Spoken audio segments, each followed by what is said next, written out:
Nós vamos falar agora dos requisitos para caracterização da fraude nos atos gratuitos. Vamos lá. Primeiro requisito, a existência de um crédito. Então, se eu, Zé, dei um cheque para outra pessoa, essa pessoa se tornou credora do Zé. Concorda comigo? O cheque não está nem vencido ainda, o cheque é para daqui 30 dias, mas ela já é minha credora. Tá?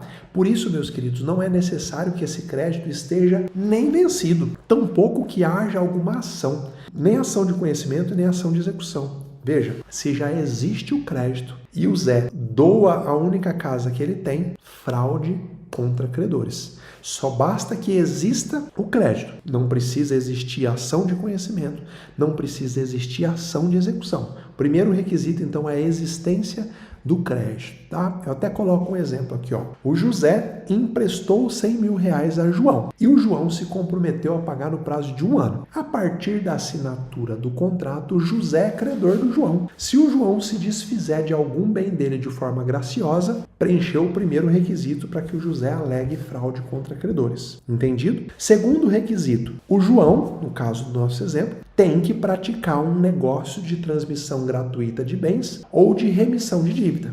Tá? O João aqui, nesse nosso exemplo, ele transferiu para o nome de um filho, através de uma escritura pública de doação, um terreno que era da propriedade dele, depois que ele se tornou devedor do José. Tá?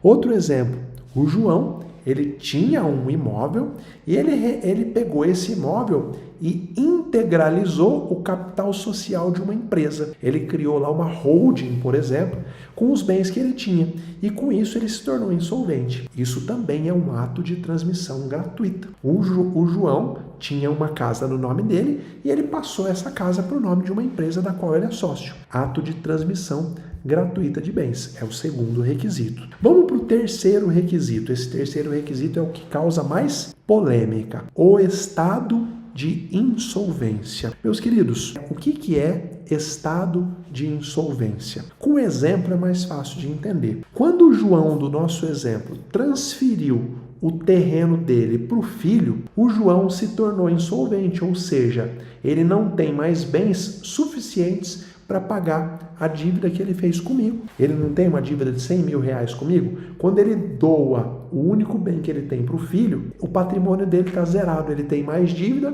do que patrimônio, ou seja, ele se torna insolvente. Então veja, para caracterização da fraude, não é porque uma pessoa deve para outra que ela não pode doar um bem. Ela pode, desde que ela fique com outros bens suficientes para não se tornar insolvente, tá? Então, o estado de insolvência do devedor, você já entendeu o que é. Ele tem mais dívidas do que patrimônio.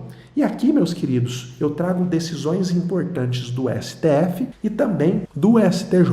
O STF já decidiu que compete ao devedor provar que ele estava solvente quando ele alienou, quando ele doou aquele bem. Trago aqui o recurso extraordinário número 82523, tá? Outro recurso extraordinário, número 71368. Esses dois recursos extraordinários é o STF dizendo assim: compete ao devedor, quando ele for chamado em uma ação pauliana, provar que ele estava em estado de insolvência quando ele doou aquele terreno. Então, o João, de fato, eu doei para o meu filho, mas olha, eu tinha essa casa, eu tinha esse carro, eu tinha esse dinheiro na conta. Então, compete ao devedor. O STF também, o STF, ele tem precedentes a indicar que compete ao devedor provar a sua solvência. E aqui eu me refiro ao recurso especial número 31366, lá de São Paulo. Recurso especial 31366 de São Paulo. Agora,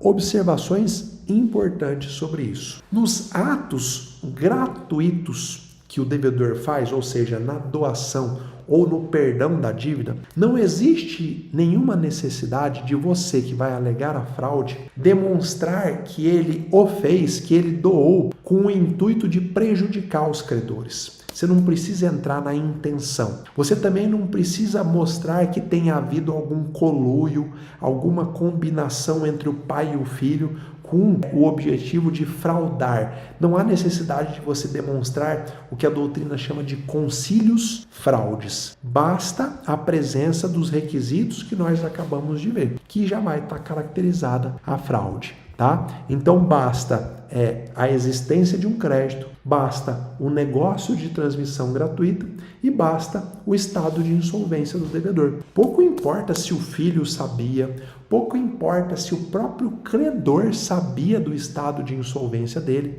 mas ao praticar esses atos, ele está praticando uma fraude contra credores.